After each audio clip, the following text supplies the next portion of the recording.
Hello, everybody. Welcome back. This is Pick and Roll, the daily NBA betting show on weekdays for free picks and shows where we go live at 9:45 a.m. Eastern Time or thereabouts. We do our best. Today's slate was a bit more difficult to do so we're out here right now. Thanks so much for waiting. Let's get into the show here. Smash the like button if you're ready for the week here after a winning week last week and a very nice 3-1 day on Friday. Let's try to keep things going on a positive note this week. So make sure as well you're subscribed, keep up to date with all the content we have coming your way.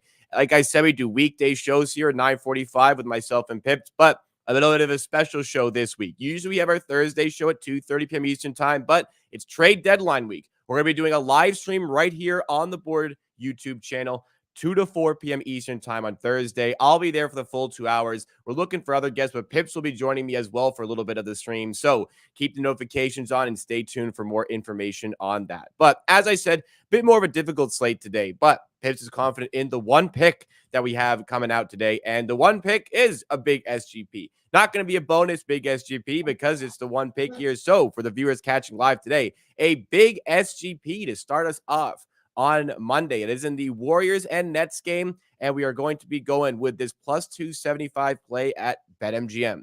Cam Thomas over 22.5 points, Brandon Podziemski 10 plus points, Steph Curry 25 plus points, and Cam Johnson, 12 plus points. I have it at 10 plus here. It is 12 plus points for Cam Johnson. All right, Pips starting us off the week with the big SGP. What are your sentiments about this play? What do you think? What are you seeing from a handicapping perspective that's making you want to back this one?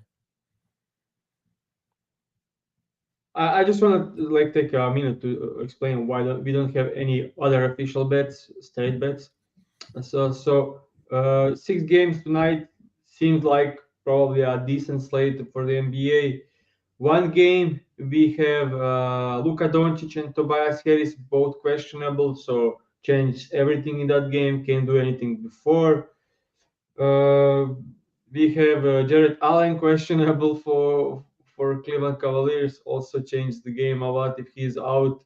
We have Paul George questionable for the game against the Hawks, and we have like Toronto Raptors against the Pelicans. I wouldn't be surprised if almost everyone on the Raptors is out after double overtime, and also on the other side Zion Williamson is questionable. So highly questionable slate, all important players. So I just couldn't get any like risky bets. We had some terrible luck this season when we bet something and player gets ruled out later in the game, before the game. So I don't want to gamble on such a thing. So I'm going with this same game parlay, which makes sense for me. First off, is Cam Thomas is just playing out of the world last couple of games. He scored 25 or more in 5 straight games, back to starting, back to playing huge minutes. Last game, scored 40 points against the 76ers. Just a great form for Cam Thomas. He was down for like probably whole January or like start to the January, and now it's back to just playing. Scoring wise, he's being insane. Also, his assist went up a lot lately, which is kind of a surprise for Cam Thomas. Yeah, he played against Golden State Warriors in mid-December. Had 41 points in that game against the Golden State Warriors. We saw Trae Young a couple of days ago just kill them.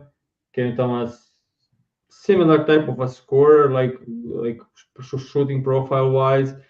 So I just think he should get inside, get to the line, and score like he did in that game. Second part of this bet is Steph Curry, who is playing lately with Draymond Green back. He's scoring also back. Last game against the last 5 games, he scored 33 or more in 4. 33 points against the Kings, 46 against the Lakers, 37 against the 76ers, and 60 points in the last game against the Hawks. So Steph Curry, before the All-Star, finally getting in some good shooting and scoring with Draymond Green back. Earlier this season, when they played the Nets, Steph Curry had 37 points. So I'm with Cam Thomas starting. I just think Steph Curry should be in a great spot to score because that defense with game starting is not great. Other part of the bet is Cameron Johnson with Dorian Finney-Smith out is seeing 30 plus minutes again, and I just like it for him in this matchup. Golden State Warriors defense is just terrible, terrible, and I think Cam Thomas should profit. Cam Johnson should profit there, and Pojemski with Wiggins hurt probably should start. See at 35 minutes, and this line should be easy for him in those minutes. All right, so there we have it on the one play for today. Yeah, some difficulties with the slate, with players missing, players injured, players questionable. So I guess it's a bit sensible here with the timing of the show. Sometimes, it's better. We get the lines earlier on in the day. We've had some amazing CLV recently with the show picks, but in cases like today, we don't have the certainty around any of the players, and even so, we may not even have it if we were to start later in the day. Okay. That is the pick. Let's go to the recap of the previous day's plays. And we have a very nice Friday recap. And even though it's a 3-1 day, still feels as though there was potential for more. Overall, it was a winning week on the show, up 2.5 units, which is great. Definitely well back into the profit on the season here with such a good week. It was a 3-1 day, but oh my goodness, could have been 4-0. We have another L in the hook column on Daniel Gafford under 10.5 points. So even though there was some negative injury news, Marvin Bagley missed this game, who he wasn't even questionable during the show. We still got really good CLV on this play here. It closed at minus 120, despite us getting it at minus 102. And nonetheless, it loses. But there are 3 winning plays. The Sabonis Herder parlay cashes in, I think it was early fourth quarter. Trae Young, Kevin Durant was sweat-free on that over. And the big SGP also cashes. Karl Anthony Towns, it wasn't necessarily a sweat, but I guess he could have gone over late in the game, but he didn't. 3-1. Great day overall. Great week overall, Pips. Any comments on the slate here?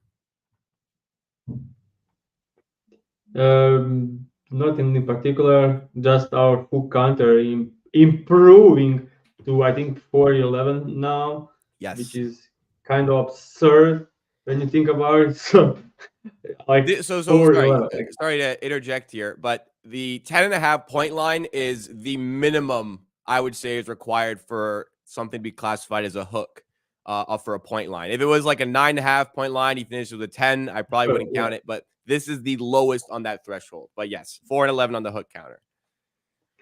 I would say out of all these bets, okay, Trae Young and KD was the easy one, but second easiest bet winner is Big SGP because it went exactly as Yeah, planned. Like yeah. 6 points for Towns under the line, 7 points for Towns under the line, 7 points for Edwards under the line, and Gobert just almost went double over his lines. Like it was Gobert cash like early second half, and Towns and Edwards never get close. Actually, 19 points for Towns. We had 25 under, 22 points for Edwards. We had 28 and a half under. So yeah, that's probably one of the easiest SGPs we had in entire season. It wasn't even a blowout. It was a close game. So it's interesting. Did Edwards actually finish with 22? I saw he had like when I checked the scores, he had like 8. And I was like, oh my god, he's not even gonna come close. 22 though, Yeah, kind of started to like he a scored little like bit of a run at it. yeah, he scored late into the third quarter, like last minute, like 8 points. Then started the yeah, but he had some run in the late into the game, but not even close. And Towns only 19 points, so also not even close. So a lot of people were like saying like, why are you taking 2 best players under from the same team? If the other team decides to just take away of opposing best players, it just makes sense. Yeah, smart call. And like I said, relatively sweat free over there. All right, let's go to a bit of discussion topic here. So a bit of a shockwave sent through the NBA sphere in the over the weekend. Joel Embiid going to be dealing with meniscus surgery, and that's something that I didn't think it was going to be prolonged absence, but there's questions about it being something that keeps him out for the rest of the season. So, Pips, I wanted to discuss the 76ers and what their status is as they slipped to fifth in the Eastern Conference. The Knicks have been outstanding and they continue to get better. The Cavs have been outstanding, continue to get better. It's something like, what's the Cavs record? I think it's something like 13 of the last 14 or 14 of the last 15 games they've won. The Pacers are still lurking about. Yeah, what do you think is next for the 76ers team? Is there a move at the deadline on the way? Where do you think this team is going to go? They should be selling like crazy. That's just my opinion. Embiid is not coming back this season. This injury, like usually 4 to 6 months, especially with surgery. So they won't risk with Embiid trying to rush him back. Like, especially in this year when they just got rid of James Harden and didn't get much in return. They were like preparing for the next season. Then they're playing like way above expectations. With knowing Embiid injury history, I just don't think they even try to rush him down back because this team can't win with unhealthy Embiid. And we saw so many times in the playoffs when Embiid is not healthy, it's very difficult for him. It's a very big shame because this was one of the all-time great seasons for any player. Embiid this season was out of the world, like insane stuff. How efficient, how much scoring, how much rebound, like everything from Embiid in this season was. This was one of the best seasons ever. Like I would say, top maybe 20 seasons of any player ever.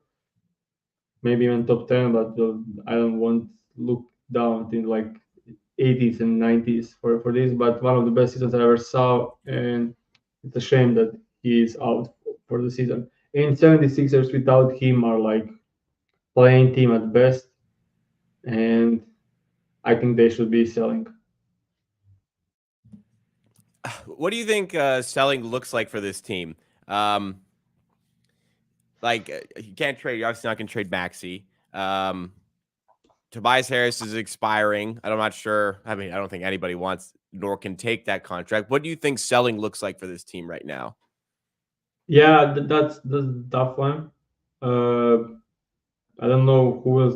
I mean, I think contenders will probably like having Kelly Oubre on that contract, especially he was playing okay this season.